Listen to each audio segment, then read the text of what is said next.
Saya percaya kita sudah memahami dan merasakan bahwa memang kita ini hidup di dalam lingkungan diberkati Tuhan, di dalam lingkungan dimerdekakan oleh Tuhan. Kita mengalami kuasa kebangkitan dari Tuhan Yesus. Tadi sebuah ayat yang begitu luar biasa dibacakan oleh pemimpin pujian. Kalau kita merenungkan, Paulus ini memang mengalami sebuah pertobatan yang sangat radikal, yang sangat kuat.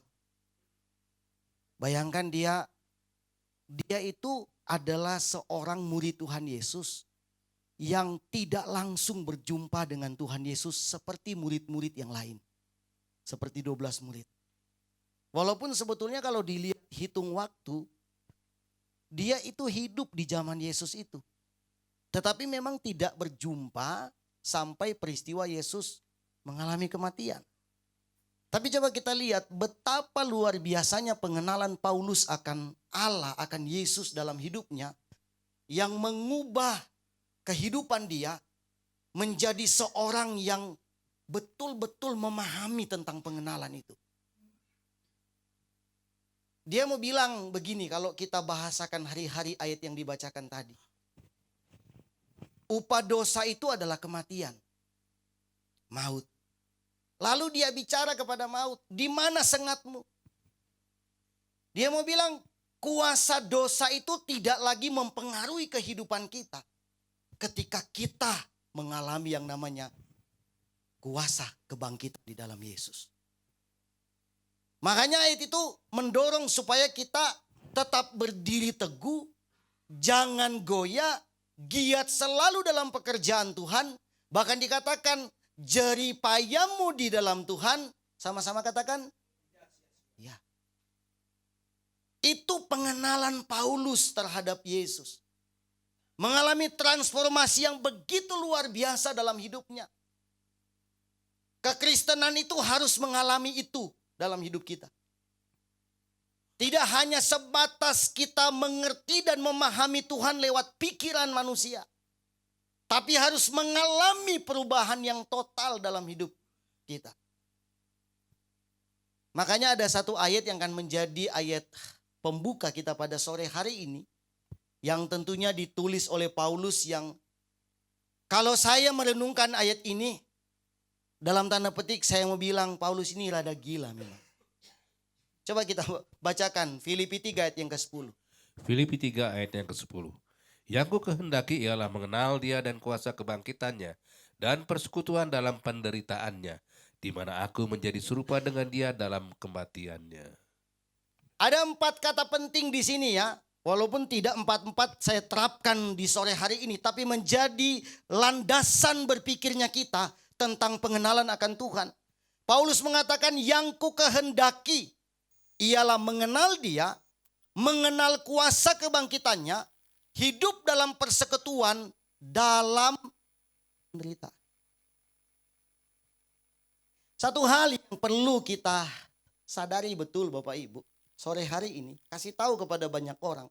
Satu fakta yang tidak bisa dibantah lagi adalah Yesus bangkit. Amin. Kalau dia bangkit, dia bukan bangkit dari tidur loh. Kalau orang tidur bukan bangkit, bangun. Bangunlah kamu. Jokes bapak-bapak. Bangunlah. Ini bukan bangun, bangkit. Bangkit itu artinya menyatakan bahwa dia benar-benar mati. Dalam sebuah penjelasan pakar teologi mengatakan begini. Kematian dan kebangkitan Yesus itu tidak perlu Alkitab untuk membuktikannya. Kenapa? Karena sejarahnya jelas. Orang kan ngotak-ngatik Alkitab, ya kan, bongkar pasang, taruh di sini, taruh di situ, terjemahkan begini, terjemahkan begitu untuk melemahkan seolah-olah Yesus itu enggak mati dan bangkit. Makanya pakar ini bilang enggak perlu pakai Alkitab. Sejarah jelas menyatakan tentang kematian dan kebangkitan Yesus. Dan ini yang menjadi concern daripada Rasul Paulus. Kalau dia nggak yakin tentang itu, Paulus tidak tulis ayat ini. Yang ku kehendaki ialah mengenal dia dan mengenal kuasa kebangkitannya. Bagian pertama, Paulus mengatakan, aku menghendaki untuk bisa mengenal dia. Mengenal dia itu dalam arti Paulus ingin membangun sebuah hubungan yang erat dengan Tuhan Yesus. Bukan hanya ketika dia dicegat, sedang melakukan perjalanan untuk menganiaya orang Kristen, kemudian dia dicegat di jalan, matanya menjadi buta karena tidak mampu melihat kemuliaan Tuhan yang bersinar. Lalu dia tahu itu Tuhan Yesus, sekedar dia tahu. Tidak, tetapi dia ingin mengenal Tuhan Yesus secara dalam. Dalam bahasa Yunani, bahasa asli, kata mengenal itu menggunakan kata yang sama dengan digunakan kata penyembahan, yaitu ginosko. Kata ginosko ini sering kali kita dengar ketika menjelaskan tentang pujian penyembahan. Dalam bahasa Yunani menjelaskan penyembahan itu menggunakan kata ginosko, artinya mengagumi Tuhan. Kalau dalam bahasa Ibrani menggunakan kata yada.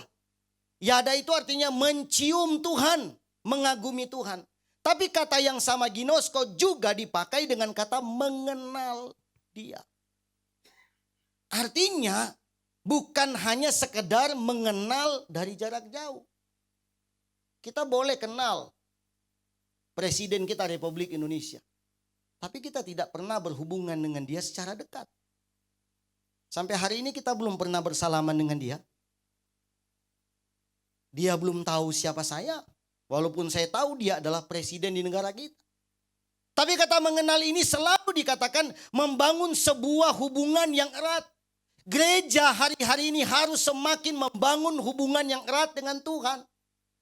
Bukan hanya sekedar seremonial ibadah, acara, seminar, kegiatan rohani dari pagi sampai malam. Ya kan? Banyak itu yang begitu. Tapi coba kita tanya mereka, sejauh mana hubunganmu dengan Tuhan?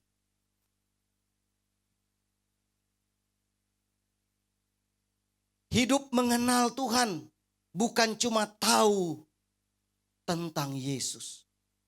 Tapi sekali lagi kita benar-benar hidup di dalam Dia. Kalau dalam pelajaran Tabernakel Musa, kita kembali sedikit mengorek masalah Tabernakel Musa. Ada 3 hal penting yang sering kali kita bahas di sana tentang halaman, ruang kudus, dan ruang maha kudus. Tahap yang paling tertinggi di situ adalah ruang maha kudus, di mana manusia dalam hal ini diwakili oleh imam orang Lewi itu mendekati Allah, mendekati takhta Tuhan yang kudus. Ada sebuah hubungan yang lebih erat, lebih dekat lagi dibandingkan ruang kudus dan halaman. Masalahnya ada persoalan di tabernakel itu, tidak semua orang dibolehkan masuk di dalam. Saya pikir kita sudah katam ya terhadap tabernakel. Hampir setiap tahun kita menggali dan membahas tentang ini. Kita sudah sangat paham tentang ini. Makanya ketika Yesus mati tergantung di atas kayu salib, firman Tuhan menjelaskan tirai itu terbelah menjadi 2. Untuk apa? Untuk membuka jalan supaya tidak lagi orang-orang tertentu yang bisa datang kepada Tuhan. Tapi siapapun kita di tempat ini, kita punya hak yang sama untuk berjumpa dengan Tuhan. Amin. Kita punya hak yang sama. Kita punya kebebasan yang sama. Kita punya izin yang sama. Bahkan melayani di mimbar ini kita punya hak yang sama. Yang menjadi persoalan ya ada yang mau, ada yang enggak. Ya nanti saja gembala-gembala, pendeta-pendeta. Saya duduk saja dengar firman Tuhan. Enggak apa-apa. Yang penting kita sudah beribadah memuliakan Tuhan. Karena konteks pelayanan kan bukan cuma di sini dong. Kita semua ini sedang melayani Tuhan. Amin. Duduk beribadah itu adalah pelayanan kepada Tuhan. Jadi mengenal Tuhan itu sampai kepada tahap itu. Tidak hanya sekedar mengenal Dia secara pribadi, tetapi benar-benar diukur dari bagaimana hubungan kita dengan Tuhan. Karena mengenal Dia secara pribadi tidak diukur dari seberapa banyak Dia Melayani Tuhan, beribadah, memberi persembahan, persepuluhan, kolekte, dan sebagainya. Tidak hanya diukur oleh itu saja. Banyak orang bangga melayani Tuhan Bapak Ibu. Wah, bangga sekali melayani Tuhan. Tapi menjadi pertanyaan, bagaimana hubungan dengan Tuhan? Saya sampai hari ini masih tetap berada pada perenungan itu. Bukan pada kebanggaan saya masih dipakai Tuhan untuk khotbah. Masih banyak orang yang lebih hebat dari saya dalam hal berkhotbah. Saya hanya sedang berkhotbah di 1000 jemaat sore ini. Belum di Rimari. Itu amin. Amin kan Mika? Amin. Amin. Jangan, amin, amin. Kita melihat masa depan kita ada sekarang. 1000 orang. Saya merenungkan bagaimana hubungan dengan Tuhan. Karena itu yang paling penting. Ada orang bangga rajin ibadah. Tidak pernah alpa. Rajin sekali. Ya kan? Barangkali kita punya agenda di rumah, kita catat. Bukan catat berapa kali ibadah, tapi kita catat berapa kali saya tidak ke gereja ya. Dibalik loh. Karena saking rajinnya ke gereja, ada bolongnya saya ini. Bangga sekali. Tapi bagaimana hubungan dengan Tuhan? Ada orang bangga rajin memberi. Memberi, wah paling banyak dia memberi misalkan begitu ya. Tapi bagaimana hubungan dengan Tuhan? Saya tidak sedang mengatakan bahwa melayani enggak usah, beribadah enggak usah, memberi enggak usah, enggak penting. Bukan. Itu penting.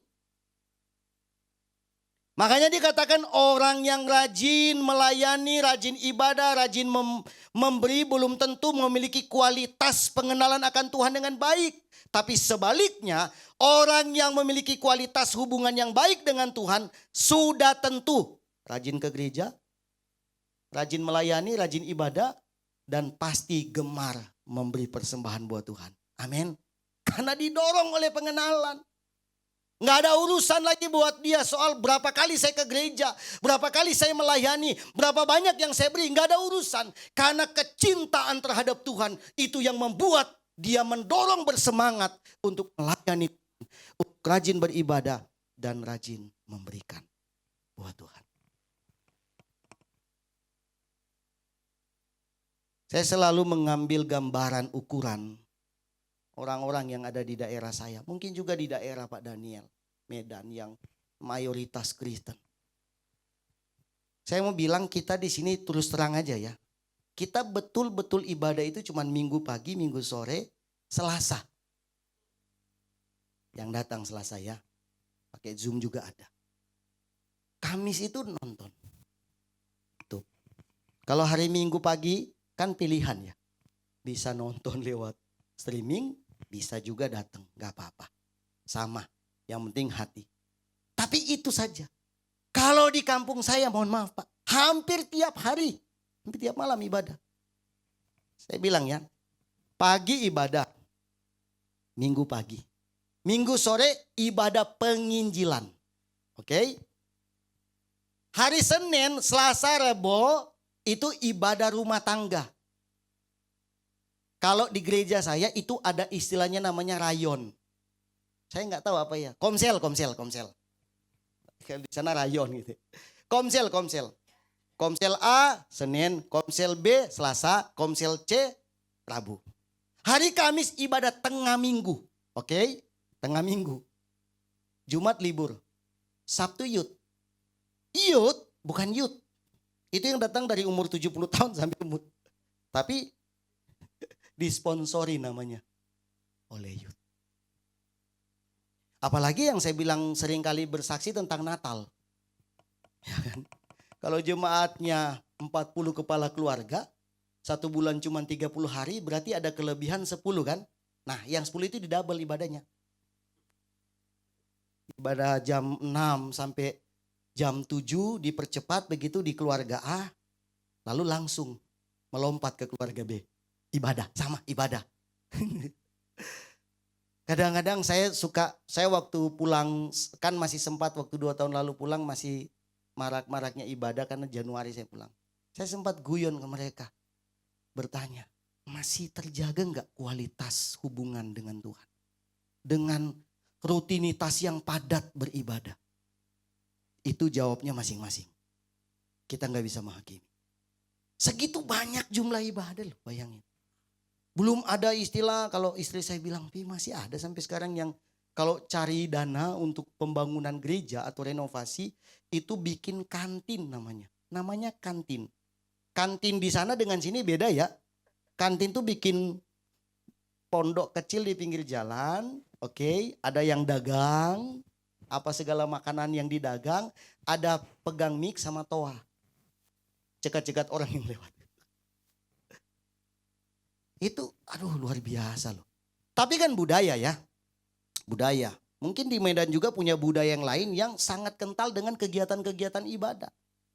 Nah jadi yang saya mau bilang bukan persoalan itu, tapi bagaimana membangun hubungan mengenal Tuhan dengan benar.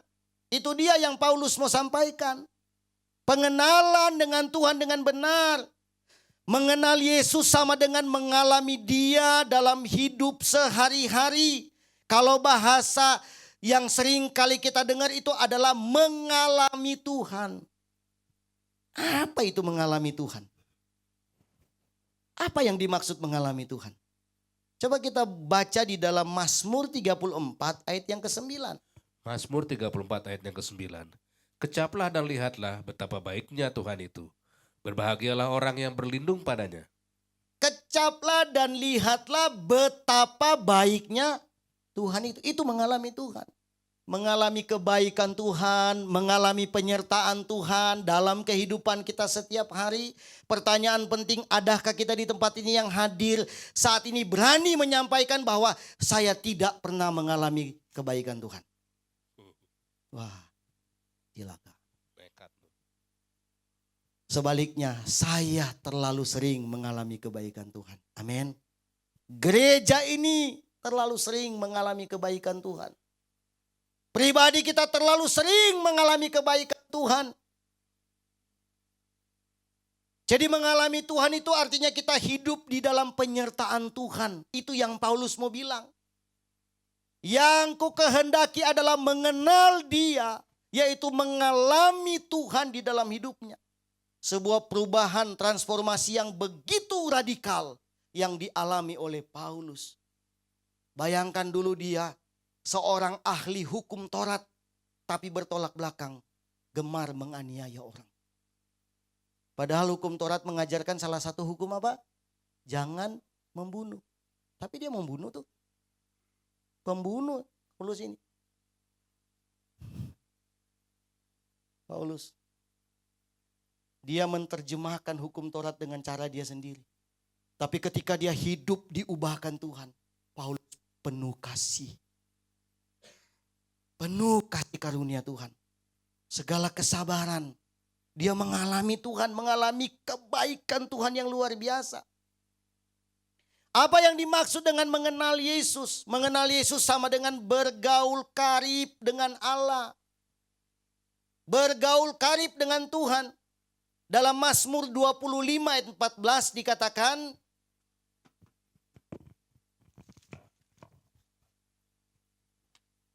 Mazmur 25 ayatnya yang ke-14. Tuhan bergaul karib dengan orang yang takut akan Dia dan perjanjiannya diberitahukannya kepada mereka. jadi mengenal Yesus sama dengan bergaul karib dengan Dia. Lalu Tuhan memberikan sebuah penegasan kepada kita bahwa Tuhan pun bergaul karib dengan orang yang takut akan Dia. Kita adalah orang-orang yang takut akan Tuhan. Amin. Berarti Dia bergaul karib dengan kita. Bergaul karib itu bergaul secara erat. Kita boleh punya teman banyak. Tapi teman akrab enggak banyak. Barangkali ada 1-2 orang yang kita percaya dia. Dia yang selalu mengerti tentang saya. Kira-kira begitu. Itu bergaul karib. Tidak semua teman yang jadi teman kita itu yang karib dengan kita. Enggak semua. Pasti hanya ada 1-2 orang. Kalau sudah 10 ya udah kebanyakan itu. Ada 1-2 orang. Apa yang dimaksud dengan bergaul karib? Kalau kita berteman dengan satu orang itu yang sudah menjadi bestinya kita gitu ya. Teman akrab seakrab-akrabnya gitu. Tidak ada rahasia di antara saya dengan dia. Terbuka, jujur. Jadi ketika saya mengalami berbagai macam hal, saya ceritakan ke dia. Dia tahu apa yang menjadi persoalan hidup saya. Dia tahu sifat saya, dia tahu keberadaan hidup saya, dia tahu apapun dalam hidup saya dari A sampai Z. Itu teman akrab karena kita bergaul karib. Sebaliknya juga saya tahu tentang dia. Seperti apa orangnya saya tahu. Nah, contoh itulah yang dipakai untuk kita menggambarkan bagaimana hubungan kita dengan Tuhan. Kalau kita bergaul karib dengan Tuhan, tidak ada rahasia antara saya dengan Tuhan. Amin. Mau dirahasiakan juga tetap dia tahu. Lu mau bohong sama Tuhan, gua nggak selingkuh. Mata saya gede ngeliat. Gua nggak nakal Tuhan.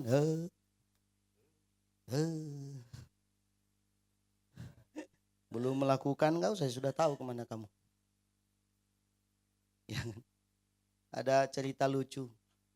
Seorang anak remaja mencuri mangga di pohon orang, kepergok, teriak sama orang, "Woi, kamu mencuri ya? Awas kamu ya, saya kasih tahu sama bapakmu." Dia jawab, "Bapakku di pohon sebelah." Sama-sama mencuri. Seorang anak kecil di TK dulu, gurunya bilang, "Ayo gambarkan sesuatu yang besar." Gambarkan. Misalkan pesawat, gedung, ya kan, gunung dan sebagainya. Semua menggambar. Ada seorang anak kecil satu yang diam. Mau gambar apa ini? Dia teringat guru sekolah minggu ngajarin di Amsal 15 ayat yang ketiga. Mata Tuhan ada di segala tempat, mengawasi orang jahat dan orang baik. Dia gambar mata. Begitu dibawa ke depan, semua dilihat guru, ada yang gambar pesawat, kapal laut, gunung, bangunan-bangunan megah. Anak ini gambar mata. Guru nanya, "Kenapa kamu gambar mata?"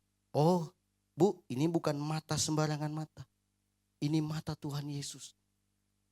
Bu guru kalau sekolah minggu saya bilang, kalau di sini kata ya, mata Tuhan ada di segala tempat. Wah, berarti lebih besar dari bumi ini. Mata Tuhan besar. Siapa yang dia tidak bisa lihat dalam gerakan hidup kita? Tapi dalam hal hubungan, bukan persoalan Tuhan maha tahu lalu kita tidak perlu jujur.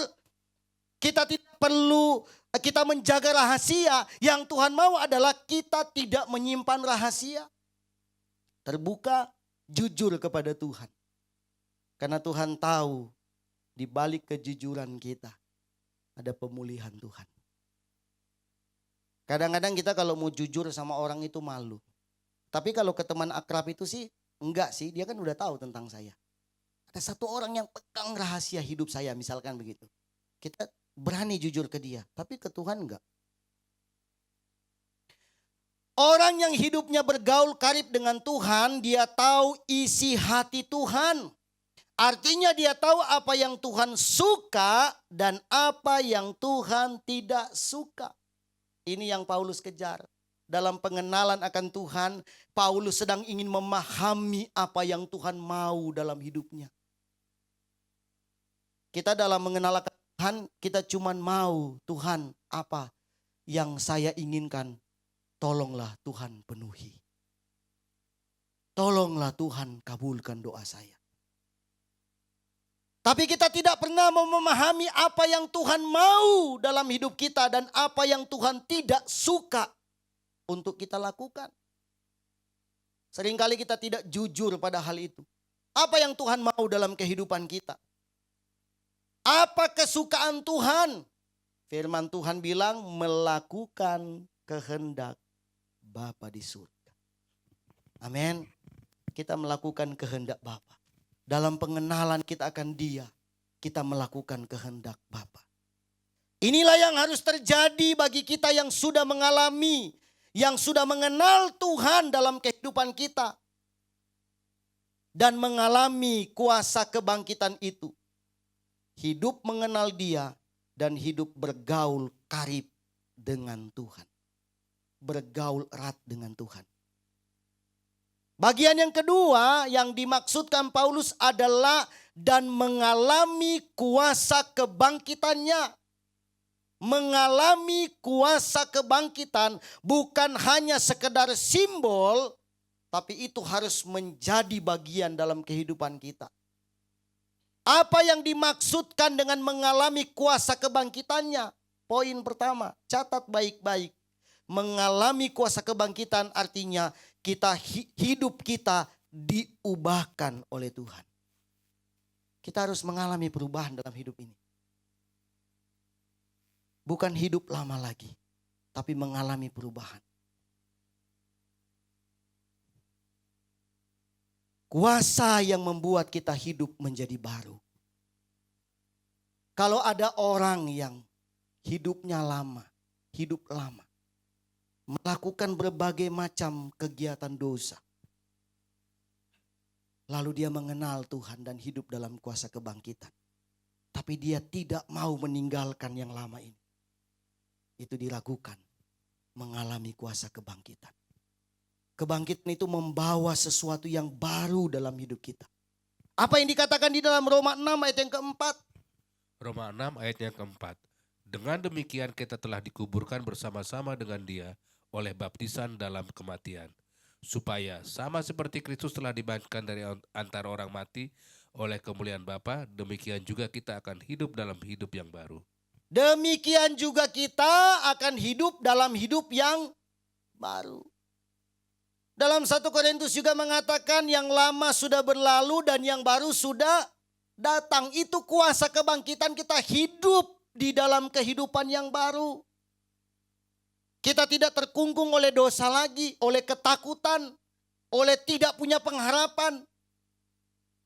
Orang boleh tiap tahun merayakan kebangkitan Tuhan Yesus. Tapi pertanyaannya, apakah kita sudah mengalami kuasa kebangkitan Tuhan? Bicara hidup dalam kuasa kebangkitan tapi masih takut. Masih hidup dalam ketakutan. Tidak punya pengharapan. Tidak punya kepastian, tidak punya damai sejahtera dalam hidup. Selalu mempertanyakan bagaimana saya hari esok. Kita hidup baru di dalam Tuhan. Kuasa kebangkitan yang mentransformasikan hidup kita menjadi baru. Itu dialami oleh kita. Amin. Dialami oleh kita. Yang kedua, mengalami kuasa kebangkitan itu artinya hidup yang berpusat pada Kristus. Ini yang menjadi poin penting. Hidup yang berpusat kepada Kristus. Kita tidak lagi berpusat pada diri sendiri tapi berpusat kepada Kristus.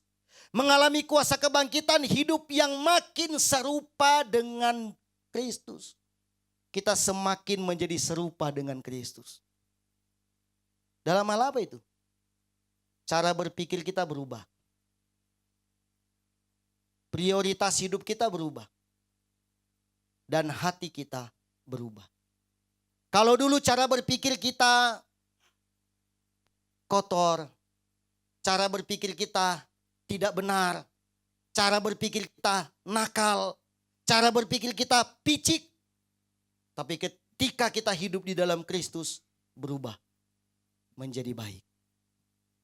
Dulu pikiran kita penuh tipu muslihat, barangkali gitu ya.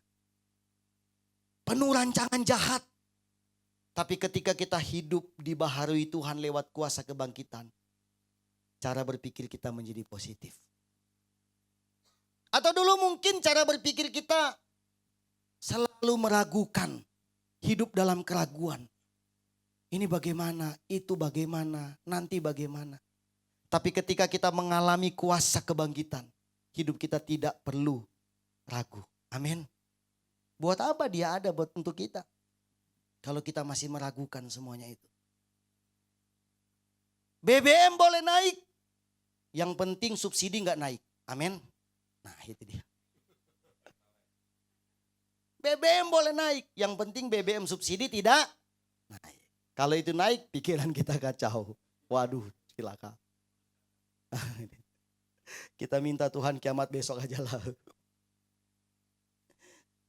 Pemerintah berusaha untuk menahan supaya subsidi tidak naik. Walaupun ada satu orang yang memaksa harus naik. Silakan. Nggak disoting, nggak direkam ya. Orang satu ini loh. Ngotot banget. Harus naik harga subsidi BBM. Pemerintah tetap pada keputusan tidak. Amin. Kan lebih banyak yang subsidi daripada yang tidak. Kita semua ini orang-orang subsidi dari sorga. Amin. Bukan dari pemerintah, dari sorga gitu. Kita disubsidi. Wah, khawatir memang ya harga plastik naik. Kita tuh juga harus memahami ya kenapa tempe, tahu naik. Saya pikir apa hubungannya? Oh, kedelai memang betul ya naik. Tapi plastiknya juga loh. Ikut-ikutan naik harganya. Berapa persen tuh naik harga plastik? Kan kalau ada peristiwa semacam ini kita belajar ya. Saya belajar buka-buka YouTube, belajar buka-buka ini Google dan bertanya ke Mbah Google. Kenapa harga plastik bisa naik di Indonesia? Kenapa harga tempe dan harga tahu bisa naik? Oh, ternyata Indonesia masih mengandalkan impor kedelai. Dari luar lebih banyak. Biji plastik juga lebih banyak dari luar. Ditahan, harganya naik. Jadi produksi di dalam jadi naik. Orang panik. Tapi kita disubsidi langsung dari surga. Amin. Percayalah. Tuhan memberkati kita. Kedua, prioritas hidup berubah. Dulu prioritas hidup saya waktu belum mengenal kuasa kebangkitan Tuhan walaupun hidup Kristen dari kandungan. Tapi saya belum mengalami kuasa kebangkitan. Dulu prioritas hidup saya bukan Tuhan.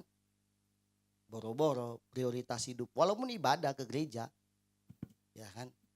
Lagi ibadah nih. Misalkan hari Minggu sore. Lama sekali nih ibadah ini. Teman lagi nunggu ini. Ya kan udah mulai itu segala macam kan. Udah. Aduh gak keburu saya ini habis. Jadi ibadah tapi pikiran saya di luar. Teman-teman gak mau nunggu lah. Lu lama habis ya selesai. Prioritas hidup untuk diri sendiri. Tapi ketika kita hidup di dalam Tuhan, prioritas kita menjadi bersama. Amin. Kita lihat cara hidup jemaat mula-mula ya. Mereka beribadah tiap hari. Mengumpulkan makanan, apa yang menjadi milik mereka. Dijual untuk mereka makan bersama. Saya tidak mengajarkan soal itu, tapi mengambil contoh gambaran betapa mereka benar-benar mengalami perubahan yang luar biasa. Dalam kehidupan mereka. Dulu mungkin individualisme. Hidupnya mau sendiri. Kepentingan pribadi. Mau sendiri. Gak peduli dengan orang lain. Terserah lu mau mati-mati. Bukan urusan gua. Tapi ketika hidup kita diubahkan Tuhan. Prioritas berubah. Amin. Kita menjadi bersama-sama. Karena kekuatan. Salah satu kekuatan terbesar dalam kehidupan gereja. Adalah kebersamaan. Itu dia. Indonesia boleh bineka tunggal ika. Tapi implementasinya belum terjadi. Gereja sudah mengenal bineka tunggal ika dari dalam Alkitab. Kebersamaan di dalam Tuhan. Prioritas hidup kita menjadi bersama. Yang ketiga, hati berubah. Dulu hati saya penuh kemarahan. Dulu hati saya penuh dendam. Dulu hati saya penuh kebencian. Dulu hati saya akar pahit. Dulu hati saya tidak mengampuni. Tapi ketika hidup saya mengalami kuasa kebangkitan Tuhan Yesus. Maka semuanya berubah. Tidak mendendam. Tidak membenci. Tidak menyimpan kesalahan orang lain di hati. Mengampuni dan sebagainya. Hati berubah. Karena dari dalam hatilah terpancar kehidupan. Amin. Amsal mengatakan. Jagalah hatimu dengan segala kewaspadaan. Karena dari situlah memancarkan kehidupan. Hati menjadi sentral dalam kehidupan kita. Hati berubah. Hidup dalam kuasa kebangkitan berarti hidup yang sudah diubahkan oleh Tuhan. Tidak lagi dikuasai dosa. Tetapi dikuatkan untuk hidup benar setiap hari. Oleh kuasa Kristus yang hidup di dalam kita. Amin. Poin yang ketiga terakhir. Mengalami kuasa kebangkitan artinya hidup yang dipenuhi kuasa Roh Kudus. Amin. Oh, itu kan harus berlanjut dia. Bangkit, nanti dia terangkat. Sebelum dia terangkat, dia menjanjikan satu hal yang penting dalam gereja Tuhan, yaitu kuasa Roh Kudus. Jadi hidup dalam kuasa kebangkitan artinya hidup kita akan dipenuhi oleh kuasa Roh Kudus. Gereja harus siap dipenuhkan oleh kuasa Roh Kudus. Amin. Gereja harus berada pada pusaran kuasa Roh Kudus. Karena saya mau katakan sampai hari ini peranan kuasa Roh Kudus begitu penting dalam gereja. Gereja boleh mengalami aniaya, gereja mengalami penderitaan, tapi oleh karena kuasa Roh Kudus, gereja tetap bertumbuh dengan mekar. Roh Kudus bukan sekedar vitamin. Roh Kudus bukan sekedar penguat. Tapi Roh Kudus adalah pribadi yang menyertai kehidupan kita. Makanya dikatakan dalam Yohanes 14 ayat yang ke-16. Yohanes 14 ayat yang ke-6 atau 16? 16. Di sini 6. Oh, ya 16. 16 ya? Iya, tambahin aja nggak apa-apa. Yohanes 14 ayatnya ke-16. Nah, Aku akan minta kepada Bapa dan ia akan memberikan kepadamu seorang penolong yang lain, supaya ia menyertai kamu selama-lamanya. ayat ini nggak main-main Bapak Ibu. Nggak main-main loh. Bayangkan ya, permintaan Tuhan Yesus kepada Bapanya di surga bukan begini. Aku akan minta kepada Bapa supaya jemaatku diberikan kekayaan. Kan? Maunya saya gitu dong. Aku minta kepada Bapa supaya gereja keluarga Tabernakel Induk Bandung punya gedung besar. Jemaat yang amin. Jemaat yang banyak, uangnya gede dan sebagainya. Itu bukan nggak penting. Kita kalau nggak punya itu gimana? Masa kita ibadah di jalan kan? Jemaat juga penting karena bagian dari pelayanan misi kita. Amin. Tapi Tuhan bilang, aku minta kepada Bapa supaya ia akan memberikan kepadamu seorang penolong. Ini pegang baik-baik, capkan dalam hidup kita. Betapa pentingnya dan seriusnya Tuhan Yesus terhadap peranan Roh Kudus dalam kehidupan gereja Tuhan. Bukan hanya seorang penolong saja, tapi dikatakan supaya ia menyertai kamu selama-lamanya. Tidak ada batasan waktu, ya kan? Dia tidak bilang supaya dia akan menyertai kamu 10 tahun, 15 tahun, atau request. Ibu gembala mau pengen berapa tahun? Selama-lamanya kan? Selama-lamanya tuh gini, nanti satu waktu kita kan ini dipanggil Tuhan ya pulang. Generasi kita ini kan kalau sudah lama-lama kan dipanggil Tuhan. Ada generasi baru. Berharap dunia ini 3.000 tahun lagi gitu maksudnya ya. GKT berarti menyertai selama-lamanya. Menyertai keluarga kita selama-lamanya. Anak-anak saya, anak-anak dari anak-anak saya, anak-anak dari anak-anak dari anak-anak saya. Udah mulai stres belum? Nah itu. Itu yang ditanya. Kenapa Bapak jadi begini? Nah, itu pertanyaannya itu. Diceritakanlah sama dia, saya begini. Dokternya bilang udah, nanti saya gila nanti udah. Berhenti. Menyertai selama-lamanya, ini penting loh Bapak Ibu. Dan benar loh terbukti. Sejak Roh Kudus dicurahkan di loteng Yerusalem. 2000 ini tahun berapa ini? 2026 tahun yang lalu kan. Kita selalu bilang 2000 tahun yang lalu ya. Anggap aja 2026 tahun yang lalu. Sejak itu diberikan kepada gereja. Sampai hari ini gereja tetap eksis bertumbuh. Goncangan ada? Ada. Perpecahan terjadi? Terjadi. Gejolak dialami? Dialami. Tapi gereja sampai hari ini tetap ada. Kuasa kebangkitan bukan hanya bicara tentang mujizat. Bukan hanya bicara tentang mujizat. Kan mujizat terbesar itu kan Yesus lahir, Yesus mati, Yesus bangkit. Itu mujizat terbesar. Bukan Lazarus dibangkitkan. Bukan wanita pendarahan berapa tahun? 12 tahun ya. Saya agak-agak Bukan itu. Tapi kelahiran Yesus, kematian Yesus, kebangkitan Yesus adalah mujizat terbesar dalam kehidupan kita. Karena lewat satu pribadi ini kita mengalami perubahan. Amin. Wow, luar biasa. Tapi bukan hanya soal mujizat. Kuasa kebangkitan itu membawa kita kepada hidup dipenuhi kuasa Roh Kudus. Kita harus mau. Karena dengan kuasa Roh Kudus membuat kita ini, perhatikan, akan tetap bertahan dan setia kepada Tuhan. Kita nggak kuat untuk setia Bapak Ibu. Jujur, berapa banyak kali di antara kita yang terbesit dalam pikiran. Aduh, capek ikut Tuhan. Tidak berencana meninggalkan Tuhan, tapi off dulu dalam kesibukan, pelayanan dan ibadah. Terlalu capek. Itu kejujuran kita manusia. Kayak yang namanya manusia itu ada batas kemampuan Bapak Ibu. Kita jujur pada bagian itu. Saya sering kali capek, aduh Tuhan. Lelah. Terus terang saja. Mama saya juga begitu. Waktu saya pulang 2 tahun lalu, mama capek Stefan. Pengen pulang. Mama di rumah kok mau pulang. Ini lagi di rumah sendiri. Bukan pulang di sini, pulang di sana. Saya ngomong, Ma, boleh nggak jangan ngatur-ngatur Tuhan. Tuhan lah.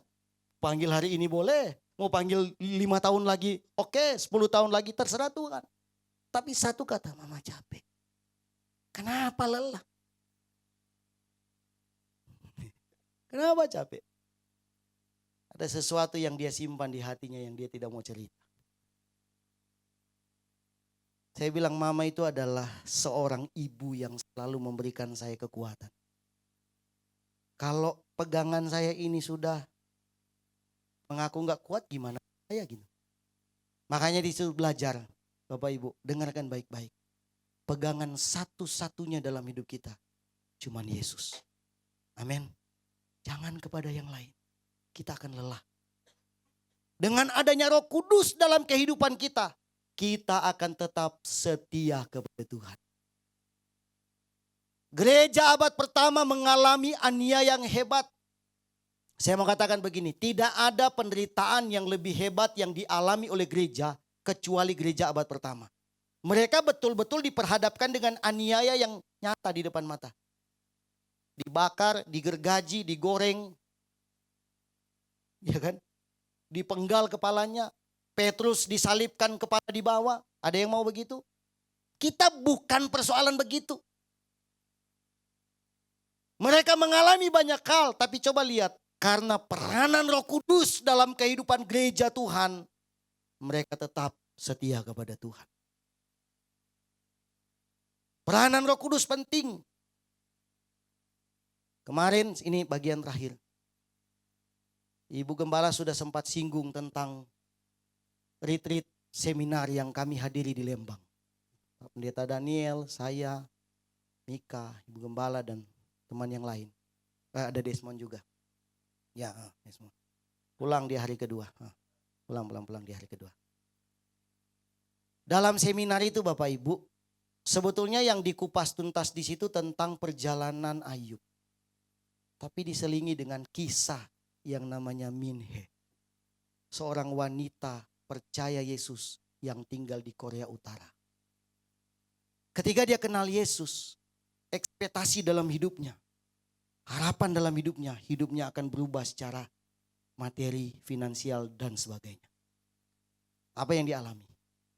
Berbeda. Suaminya ditangkap oleh tentara Korea Utara. Ditembak mati di depan mata dia. Anaknya yang baru lahir meninggal. Dikubur oleh tangan dia sendiri. Menggunakan kayu. Menggali tanah yang begitu keras. Dia timbun. Dia lari dari Korea Utara. Melintas dan menyeberang ke Cina. Dia lolos. Itu salah satu juga yang menjadi harapan dia. Karena katanya menyeberang atau kabur dari Korea Utara ke Cina. Itu gak semudah itu. Jangankan manusia, semut pun gak bisa lewat. Saking ketatnya. Tapi dia hari itu bisa lewat. Dan luar biasanya kalau orang-orang itu keluar dari Korea Utara menyeberang ke Cina yang lari kabur, itu biasanya ditangkap oleh orang-orang Cina yang tidak percaya Yesus. Lalu mereka ditangkap dan dikembalikan lagi. Kalau sudah dikembalikan, ceritanya cuma satu, Bu Dewi. Mati, udah selesai. Kamu kabur, tembak mati. Dia diselamatkan oleh orang Cina yang percaya Yesus. Di situ dia mengalami banyak pencerahan dalam hidupnya. Setelah dia sudah melewati banyak hal dan dia sembuh total, dia memutuskan untuk kembali ke Korea Utara. Ada satu kata-kata yang saya lupa persis kata-katanya, tapi kurang lebih begini. Kata-kata si Minhe. Lebih baik mati daripada tidak bersaksi. Wah, kurang lebih begitu ya. Lebih baik dia mati daripada dia tidak bersaksi. Jadi kemungkinan dia pas pulang ke Korea Utara dia bersaksi, tapi ya sudah nggak ada lagi kan. Ya udah matilah. Matilah dia di sana. Tapi yang kita mau sampaikan adalah apa? Apa yang dialami oleh Minhe ini sebuah cerita inspirasi yang begitu luar biasa. Saya percaya pengenalan dia akan Tuhan itu karena disertai dengan peranan Roh Kudus. Kalau enggak, dia udah tinggalkan Tuhan. Sejak suaminya ditembak, saya yakin dia bisa menyangkal Tuhan. Dalam pergumulan, pergelutan dia dengan Tuhan seperti Ayub, perdebatan dengan Tuhan, dia tetap memutuskan, aku tetap percaya Engkau ada Tuhan. Gereja Tuhan hari-hari ini harus merasakan itu. Jangan terpesona kita hidup di kota besar, kurang penderitaan, kurang aniaya. Jangan terpesona Bapak Ibu. Biasanya orang jatuh itu hanya, kalau istilahnya bilang, tidak butuh angin yang besar untuk menjatuhkan orang di pohon. Sepoi-sepoi. Oke? Sepoi-sepoi tidur. Angin datang, plak. Nah. Bahasa Jerman bilang malintuang. Manado itu. Jatuh. Gak butuh batu yang kerikil yang kecil. Terantuk batu kita jatuh. Tantangan di kota, di desa, di tempat yang teraniaya dan bukan beda-beda. Tapi tujuannya sama. Iblis mau menggagalkan kita. Karena itu marilah kita punya Roh Kudus dalam hidup kita. Supaya kita tetap kuat di dalam menjalani hidup ini. Pengenalan kita akan Tuhan, mengenal kuasa kebangkitannya, betul-betul menjadi nyata dalam kehidupan kita. Amin. Walaupun tantangannya beda. Saya pikir air mata kita di kampung dan di kota sama ya. Gak ada bedanya ya, kalau kita sudah menangis dengan pergumulan gak ada bedanya. Sebentar lagi kita akan sama-sama berdoa untuk pencurahan Roh Kudus. Skema tahun ini berbeda. Yang ibadah itu yang hari Minggunya. Yang doanya setiap hari itu doa seperti kita suka Selasa gitu ya. Bukan ibadah sini, doa. Sebetulnya memang kalau di Manado tuh kayak gitu. Di Manado tuh kayak gitu. Jadi kalau jemaat datang di gereja, berdoa itu bukan ibadah. Jadi kursinya digeser semua, dikosongkan ruangan, lalu duduknya sesuai dengan ini. Jadi bentuknya bukan bulat ya, tapi kotak gini. Lalu gembala, pemimpinnya di tengah. Kita mulai nyanyi, duduk, ada yang berlutut, ada yang duduk bersila di lantai, nyanyi. Mengalami kuasa Tuhan yang biasa. Jadi bukan gereja mengundang kali ya. Karena kita ini kan pemilik rumah ya. Masa pemilik rumah mengundang pemilik rumah gitu ya. Kita ini keluarga kan. Gereja keluarga tabernakel, satu keluarga. Jadi sifatnya bukan mengundang.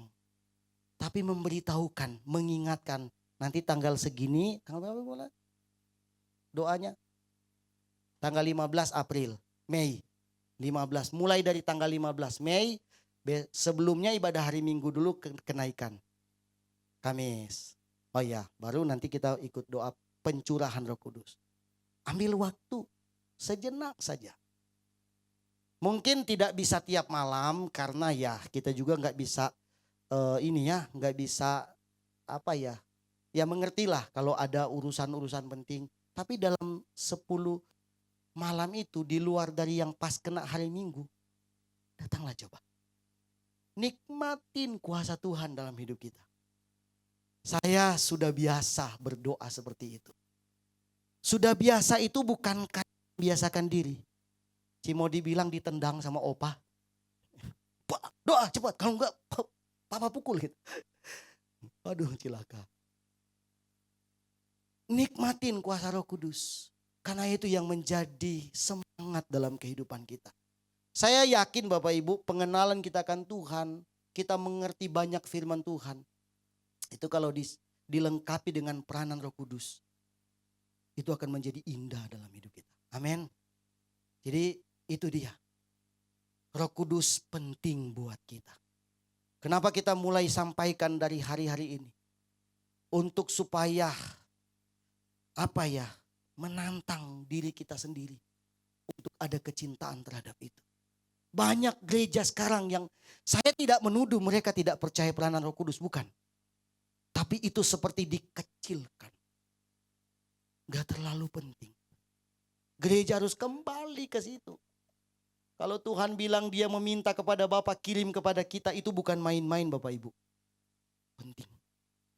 Mari gereja kembali untuk merasakan betapa pentingnya peranan Roh Kudus dalam kehidupan kita. Dan biarlah khotbah pada sore hari ini sampai malam ini kita diberkati Tuhan. Amin. Puji Tuhan, Tuhan berkati.